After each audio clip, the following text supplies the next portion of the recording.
All right, welcome back. We are here with the one and only Miles Copeland. She is our reading recovery teacher, and unbeknownst to you, she looks really, really nice today, but you don't get the benefit of seeing her beautiful outfit on the audio. So, Miles, welcome to the show. Thank you. So, not a whole lot of our community knows you unless they've worked with you directly, but you work with a small population of our school. So, first of all, tell us, what is it that you do here? Well, I teach mainly first grade reading and the kids that need the most help in reading and writing in first grade. Perfect. So with that, how did you get your start in education? Well, truthfully, I wanted to be a lawyer, and my dad was a lawyer, and he told me it was a horrible way to make a living. So he said, I think being a teacher is a great profession. About the same compensation, too, I think, isn't it? Oh, yeah, sure, of course, yes. So that's really how. Yeah.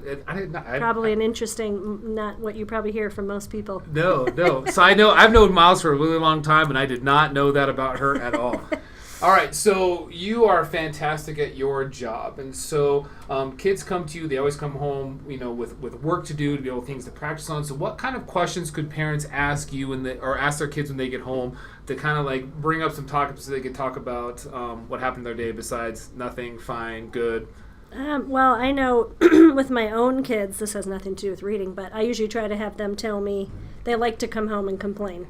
So I tell them you're only allowed to have one complaint, but you have to follow it up with 3 positive things that happened at school today. Do you make them do it specific, or is it turned into I had fun with my friends, but not any specific sort of? Not specific, but that's as a parent, because if I let them complain, then that's just all they do. So yeah. I gave them that. But as far as, kids like to say nothing, especially boys. Yes. If you know what your kids are doing at school, that would help you. So if you know what they're working on in reading, which you can learn from their teacher or math or whatever, you could ask them more specific questions. Yeah.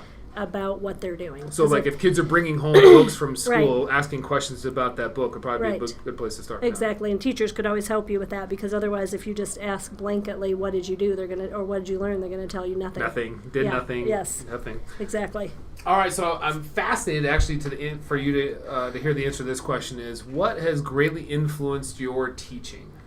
Well, I think probably the thing that has influenced me the most is I taught my first 2 years in New Zealand, which you know. Mm-hmm. So just teaching and being around teachers who were highly trained, it's very different there. So they're highly trained, and also I learned how to teach kids to their individual needs, even if there's 25 of them in a class. So I would have to say that probably had the biggest impact on my teaching, because that's not something that you typically see. If you are, the way they do it there is all kids are individually, you progress monitor kids individually no matter where they are. Yeah. So seeing that in action was probably had the biggest impact on my teaching. Yeah, that's interesting. Yeah. So typically you work with some of the kids that absolutely loathe, for lack of a better word, reading. But what's interesting is typically when they work with you or they leave working with you, they do kind of, develop either a love for reading or a love for books or just a love of manipulating words around. Mm-hmm. It's actually amazing. So how do you motivate the unmotivated? I think all adults too, are motivated by people pointing out what they're doing well. So if you feel like you're doing a good job, then you're like, so you keep going with that. Excuse me. So starting with their strengths and really focusing on what they're doing well. Yeah. Part of reading recovery is building confidence. So all kids are doing things well in reading and writing. So what we plan every day is based around what they are able to do. Yeah. And then we support them with what they need help with. So really just focusing on what they're doing well so they feel successful. And I think not only that, I think you do a great job of pinpointing exactly what that thing is. So it's not just a great job or good job, or it's specific. It's, you did really well with this or with this, and so kids can actually feel like they can take something away from those pieces. And exactly. It's more affirming them than saying, "Oh, great job." You're telling them as a person, you took this word out really well, or you went back and reread, or you thought about the story. So. The strengths that we talk about it's going to be very specific reinforcements for the kids. Yeah.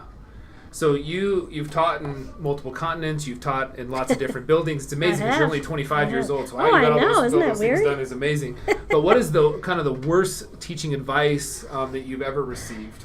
I thought about this. Am I allowed to say that? Sorry. And I don't think I've ever gotten bad teaching advice, but I think maybe a strength of mine, which I know you share, is surrounding myself with people that are better than me and know what they're doing. So I think I've really been fortunate to teach with very good teachers. And the buildings that I've been in, I'm always surrounded by people who are really good at what they do. So I can't think of any bad advice I've gotten. That's the truth. Yeah, that's not bad at all. And that is a good leadership advice, is always surround yourself with people who are smarter than you. Exactly. It makes you look a lot better than you really Exactly.